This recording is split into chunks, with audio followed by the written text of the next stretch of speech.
بسم الله الرحمن الرحيم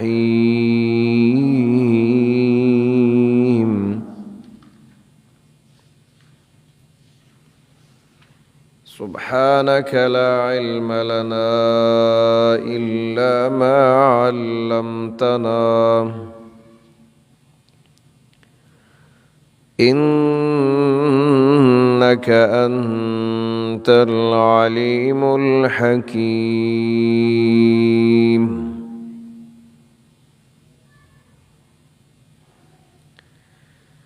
وإذ قالت أمة منهم لم تعظون قوما الله مهلكهم أو معذبهم عذابا شديدا قالوا معذرة إلى ربكم ولعلهم يتقون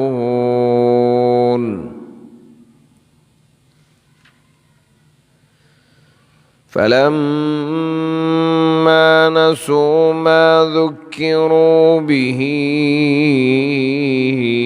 أنجينا الذين ينهون عن السوء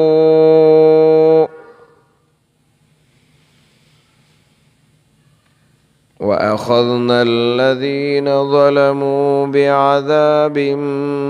بئيس بما كانوا يفسقون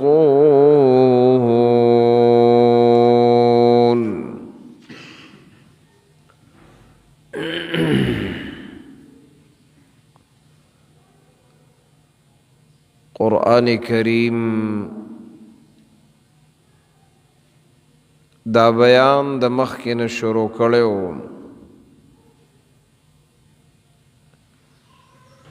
چې الله رب العزت دا خبره واضحه کړه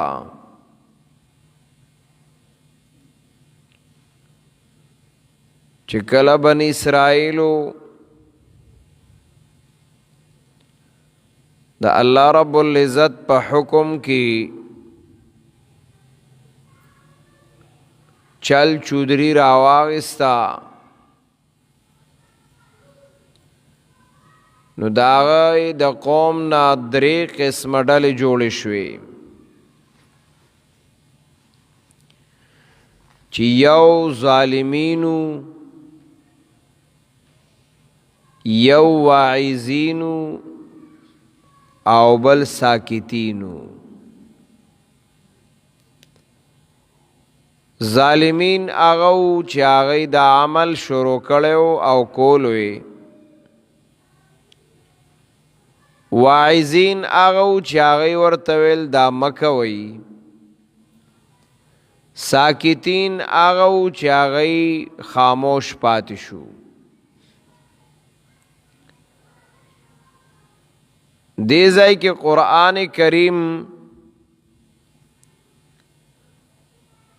د واعظینو د نجات او د ظالمینو د هلاکت ذکر کړی دی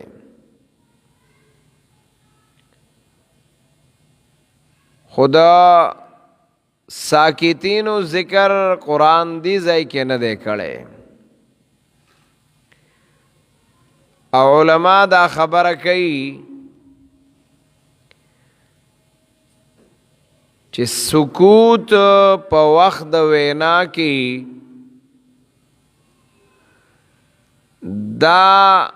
داسې دی لکه هغه عمل کې شریک کېدل ځکه سکوت بعضی ځایونو کې او په بعضی موقعو باندې هغه د رضامندۍ علامه ده نو چې کله مقام او حالت د وینا کولو دی چې وینا وشي خبره وشي او په هغه ځای کې سکوت اختیار کړي نو دا داسې دی چې ته په هغه عمل باندې رضا یې نو یو خو دغه مسله وه او دا خبره مونږ کړې وه چې په دې ځای کې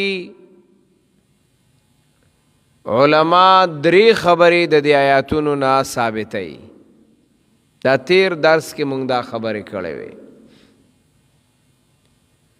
چې علماء کرام درې خبرې د دې ځایونو نه ثابتوي یو دا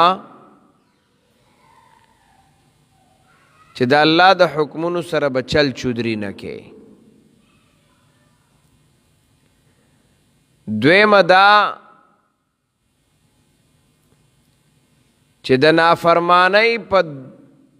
وخت کې د وینا په وخت کې به خاموش نه پاتې کیږي او درېمه دا چې د منکر رد به ښه کولاو کې په داسې طریقه به کې چې هغه منکر ته منکر ووایي لکه دې ځای کې قرآن کریم فرمایي وَإِذْ قَالَتْ أُمَّةٌ مِّنْهُمْ هغه وخت چې یو ډلې وویل د دینا څه وویل لِمَ تَعِظُونَ قَوْمًا ولې تاسو نصیحتونه کوئ هغه قوم ته الله مهلكهم چې الله غی لره هلاکونکی دی او معذبهم یا عذاب ورکونکی دی عذابا شدیدا عذاب سخت لرا کله چې دا خبره واعظینو د ساکتینو نه واورېده لکه بعض خلک هغه نن سبا زمانه کې به هم تا ته وایي مړه دی ته سم مسالې څه شي لکه مني اسم نه یریږي مني څوک نه نو مسالې مه کوه نه ستا جواب به صحیح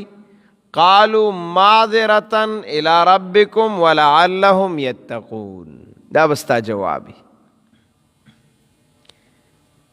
اول بدا معذرة الى ربكم دا الله په دربار کې خو بخپل عذر پیش کول شو چې الله مسلم کړي دا قدام نه نو بیا جواب بسکه نو مسئلہ بیان کا مسئلہ اوکا دا مسئلہ اظہارو کا خبر ظاہرہ کا معذرتن الى ربکم خپل عذر با رب تا چھ دینو آغا پیش کے چکہ سبا تپوس راشی و اللہ دا تپوس حالت کی تا حاضر کی نو ته بس جواب ورکې نو دیو جنا ستا په ذمه باندې مسله بیانول دي معذرتن الى ربکم او دویم دارا ولعلهم یتقون ګوره کېدی شي لس یو نه مني یو یو مني شلے نہ منی دویو منی یا بعض وقت کی اللہ رب العزت د یو انسان په ذہن کی یو خبره د یو موقع برابر هغه ورواچي اسی به یو مسله بار بار اوري ذهن بنالي خو چې کله موقع اور محل او داغي وقت راشي نو په هغه وخت کې د ذهن ته خبره پریوزي نو کېدی شي چې دا خبره د دې ذهن والی او دا خبره ذهن ته کوزه شي او خبره ومني نو دیو جنا علما دا خبره کوي چې مسله به پرېږدي نه د دې مثال دی د اوبو اوبه که هموار میدان دی روانی دی خو کېدی شي چې یو ځای کې ځان له ځای وګوري ولته ننوځي هغه ځای ته ورداخلی شي نو ستا د مسلې او د قرآن او د سنت د بیان تسلسل به وي، جاریوالی به وي، دا به د یوې ورځې کار نه وي چې بس یو ورځ مې مسلې وکړلې، بیان مې وکړ، خبره مې بیان کړه او بس. نه صیبا، وی زما د عمر سره سما او د قرآن غمه زه به تل دی یادومه. خلک خو بل څه غم یادوي که نه؟ نو زمونږ د عمر دا کار دی چې ستا به هم د عمر کار دا وي چې مسله به بیانې بیانې بیانې. 10 کاله به وي، 15 کاله به وي، 6 کاله به وي، څوک به هم نه وي ملګری. آخر به چې دی نو مسله به دې ومنلی شي، د قرآن او د سنت خبره به دې ومنلی شي. په 10 کاله کې خو به د یو 10 کسان ملګري پیدا شي په مسله کې، نو پرېږدې به نه. نو دلته هم قرآن دا مسله بیانوي چې واعظین دا خبره ورته کوي معذرتن الی ربکم، خپله غاړه خو الله ته سپینه کا، خپله ذمہ داری الله ته چې دی نو هغه مخکې کا. الله تا په ما باندې دا ذمہ داری ښودي وه چې ته د الله د دین خبره خلکو ته ورسې، دا ذمہ داری وه په ما باندې. الله ما خپله ذمہ داری پوره کړه، څنګه چې جناب رسول الله صلی الله علیه وسلم هغه د حجة الوداع په موقع باندې ټولو خلکو ته دا وینا کړې وه الا هل بلغتو، خبردار ما تاسو ته مسله او رسول او قوم نه رسولا، دین او ایمان او شریعت او اسلام میں درو رسولو کا نام ټولو ورته ویل. نو اوس چې ما درته او رسولا دا زما ذمہ داری وه، اوس به تاسو څه کوئ؟ الا فلیبلغ الشاهد الغائبا،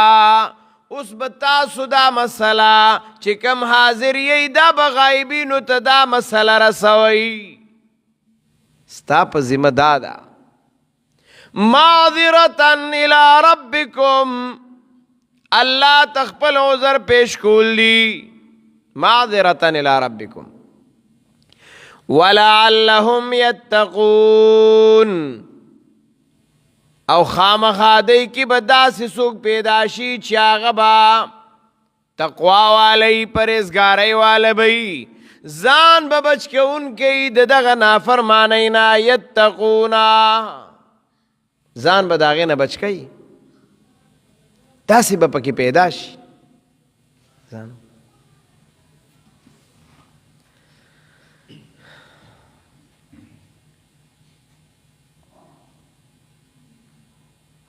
الله أكبر الله أكبر الله أكبر الله أكبر أشهد أن لا إله إلا الله أشهد أن لا إله إلا الله أشهد أن محمدا رسول الله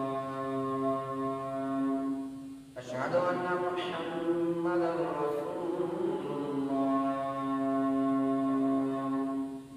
حي على الصلاة حي على الصلاة حي على الفلاح حي على الفلاح. الله أكبر الله أكبر لا إله إلا الله.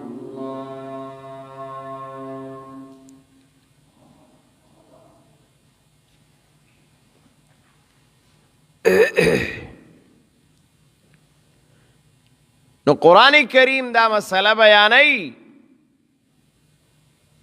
بل ځای کې الله رب العزت فرمائی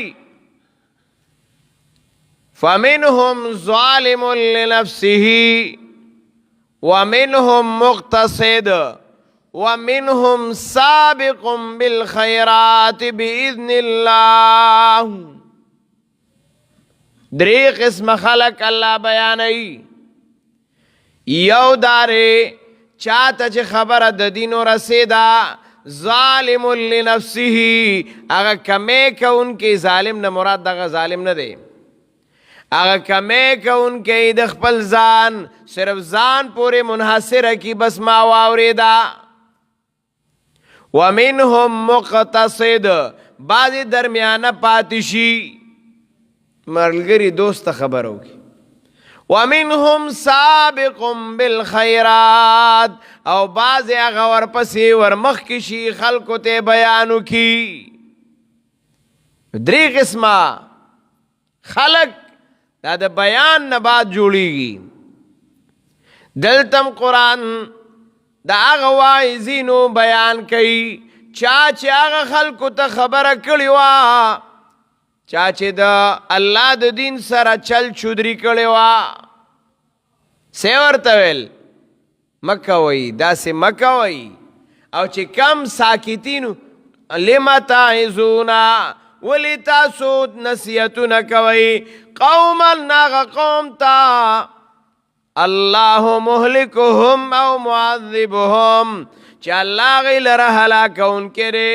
یا عذاب ورکونکی دی هغوی ته عذابا شدیدا عذاب سخت لرا. قالو نو دی ورته ویل معذرة الی ربکم منگا عذر کو خپل رب ته ولعلهم یتقون او دې دپاره چې کیدی شي په دې بیان سره دی ځان وساتي د دغې خبرې نه ومني. قرآن څه فرمایي فذکر ان نفعت الذکرا نصیحت کوا بیان کوا یقینا ستا دا نصیحت او بیان به خامخا فایده ورکوي فایده به وي که بل ته نه نو تا ته خو ده که نه که بل ته فایده نشته تا له خو شته که نه. نو دلتم قرآن دغه مسئله بیانوي فلما نسوا ما ذکروا به الله وی که هر کله چې دی هیر که هغه نصیحت چې دی ته ورکړی شه هغه هیر که انجینا الذین ینهون عن السوء. ګوره دا میان دومره څه شی خو ونه په میانو په خوراک داسې دومره خبره خو نه وه خو نه خبره وه حکم د الله کې مسله وه پښتانه وی په پاڼې کافر کیږي او په مولۍ ګناهګاریږي. یو سړی په لار روانو د مولیو پټیو نو پاڼې د هغې نه وشو کولی د مولیو پاڼې مړی په دې کې ګناه منا نشته دا حرام مرامې د پاڼې دي نو پښتو کې متل شه چې مولی ویستلې ګناه ګڼله نو په هغې کافر نش په هغې صرف ګناه او چې پاڼې شو کولې ګناه نه ګڼله نو ګناه ته ګناه نه ویل کفر دی نو یې په پاڼې کافر کېږي په مولی ګناهګارېږي نو ګناه یې ګناه نه ګڼله نو کافر شه اوس پاڼه وه مقصد د میانو خبره نه وه یوازې بلکې د الله رب العزت حکم ته کتلو دی د الله د حکم سره مسلې شروع کړې نو دا ځکه الله عذاب ورک نو انجینا الذین الله وایي مونږ نجات ورک هغه کسانو ته ینهونا چې هغوی منع کول عن السوء د نارواونه سوء ورته وویل. ګوره بعض شی دنیا کې خلک ګوري چې د دې فایده ده خو لیکن آغا نقصان ده وي. لکه اوس جواری ده نو ظاهر کې ګوره څوکې چې ګټي هغه له فایده ده، خو هغې ته الله نقصان ده ویلی دی. شراب دی ظاهر کې فایده ښکاري، خو لیکن شریعت ورته سوء ویلی چې نقصان دی. نو داسې د میانو ښکار ظاهر کې ښکارو فایده وه، خو الله ورته سوء ویلو. سی ورته ویلو سوء، چې دا فایده من نه دی، دا ناکاره دی، دا نقصان ده دی. کم شي کې چې حکم د الله خلاف وي هغه شی به چرته فایده من نه وي. دا یاد ساته. کم کار چې پای کې خلاف د الله وي اب چرته فایده من نه وي، اب نقصان ده وي. نو قرآن ځکه وایي انجینا الذین، بچ مکړلا کسان ینهون عن السوء، چې هغې منع کول د نارواونه، د هغه سوء بدونه. واخذنا الذین ظلموا، الله وی امینی ولاغ کسان چې هغه ظالمانو بعذاب، په داسې عذاب سره بئیس چې هغه ناکارو، بما کانو یفسقون، دی وجنا چې دیو فاسقان، د دی د دی فسق د وجنا الله دی ونیول، چې نافرمانی کوله. که نافرمانی پکې نه وي بیا خو الله نه نیول. ښکار خو په نورو ورځو کې کولو. ګوره دا ګناه یو شی په هغه ټیم کې ګرځي په کم ټیم کې چې الله رب العزت دا هغې څه حکم نه دی کړی، یې منع کړې ده او کې په دغه ټیم کې یو عمل ګناه وګرځي چې کله د الله د طرف نه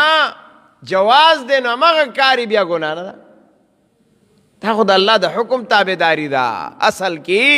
حکم د الله تابعداري ده. نو قرآن ځکه وایي بما کانو یفسقون، دیو جنا چې دیو فاسقان. فلما عتو، هر کله چې زیاته وکړه، عما نهوا عنه، دا غنا چې دی ته منع کړی شوي وو، قلنا لهم، نو مونږ ورته وویل کونو شی قردة بزوګان خاسئین، ذلیله بزوګان ته الله جوړ کړل. الله رب العزت دې ما او تاسو ته د قرآن او د سنت تابعداري هغه نصیب وګرځوي. الله زموږ په حال باندې رحم وکړي، مشکلات او پریشانۍ زموږ لرې کړي. الله رب العزت کم بیماران دي د دعاګانو درخواستونه کړي دي، الله ته ورله شفای کامل عاجله نصیبه کړي. څومره مسلمانان وفات شوي دي الله ته مغفرت او بخښنه نصیب وګرځي. الله موږ ته صحیح د قرآن او د سنت تابعداري نصیب کړي. وصلی الله تعالی